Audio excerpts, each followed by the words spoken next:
You're watching Capital Connection from the Illinois State Capitol.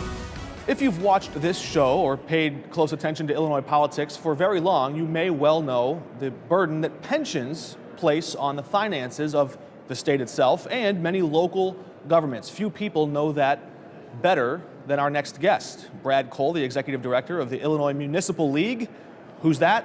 It's a big group that represents mayors from all over the state, towns, and local governments. It's good to have you with us. Thank you.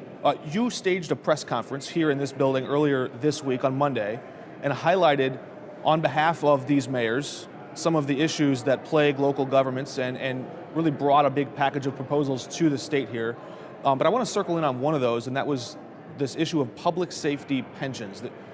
Set the table for us a little bit and explain what it is that's so unique about the structure here in Illinois. Well, first of all, the Illinois Municipal League represents all 1,298 cities, villages, and towns throughout Illinois. As a part of that, there are 653 individual downstate police or fire pension funds. And state law regulates that once a city reaches a certain population, they must establish a pension fund. There are 653 in Illinois. What we have seen over the last several years, and in fact several decades, is an expansion of benefits for the recipients and an increasing cost to the municipalities to pay for those pension benefits. The issue that we're bringing forward now and that we've been discussing for some time is the sustainability of those funds.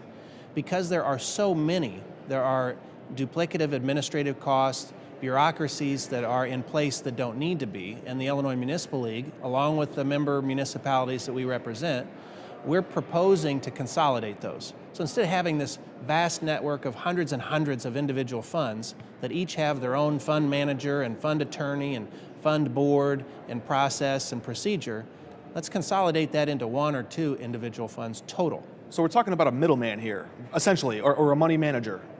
So I want to make sure that I understand this correctly. In Champaign, there's fire, there's police. I suspect they have a population large enough to qualify for this. They each have their own pension fund. Right. And that's like, I think you were describing to me earlier in the week, it's its own bank account or Right. it's its own bank, and it makes certain investment decisions on behalf of those firefighters or those police. Do we know how many of the 653, are there any overlap? Or are these individual pension fund and pension fund managers, are they all individual entities? They're separate and distinct from each other. So each one is its own entity. Money manager handles the pension fund for the same towns in different places. Well, there could be a fund manager that manages multiple funds, but that would be coincidental. So each fund has the opportunity to have its own fund manager. They have their own fund attorneys. They have their own boards. And how do these managers make money? They invest the local dollars. Municipalities, as the employer and the employee, both contribute to the funds, just like any other pension system. And then those boards are able to hire a fund manager. They go out and invest. Whatever the return is goes back into the fund as interest earnings. In many cases, the funds are small, and so they aren't able to see the kind of returns that they would like to, or they're restricted because they can only invest in certain funds.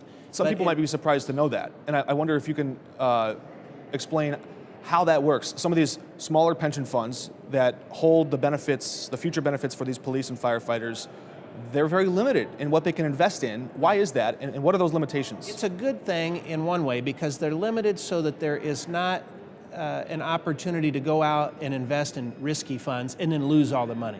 So they have to invest in fixed income assets that are going to guarantee a limited rate of return, but the funds are very secure.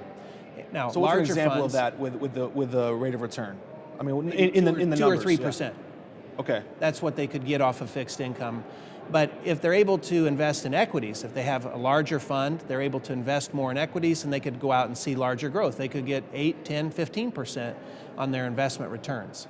And right now they're prevented from doing that. If they are under a certain dollar amount, a certain size of fund, yes. But each one of the funds has a fund manager and they're out there investing. And this is part of the duplication that we're trying to eliminate in consolidation, saying we could put all this money together, we could put $20 billion together and invest it and have a reduced number of fund managers and be able to see a higher rate of return that then goes back into the pension funds so that the recipients, the pension recipients, are more secure in what they're going to receive and the taxpayers have less of a burden to make. Are these fund managers primarily based in Illinois, or could they be out in Wall Street?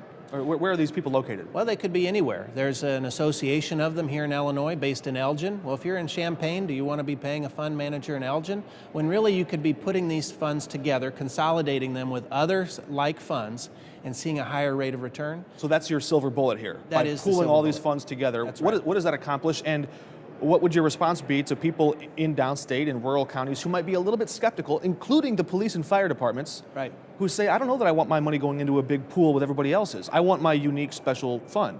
Well, right now they don't know where the funds are. They don't know necessarily who's investing them. They may have hired somebody, but they don't know where it's going.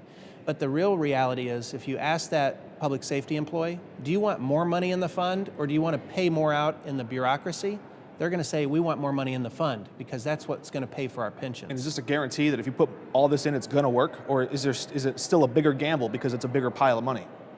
I would say it's much closer to a guarantee as well as there is a guarantee in life. But if we could cut out $30 million in administrative overhead across the board annually and maybe add in $200 or $300 million in investment returns just by flipping the switch and cutting out that middleman, wouldn't you do it? All right, Brad, thanks for joining us. Thank you. We're back in a moment.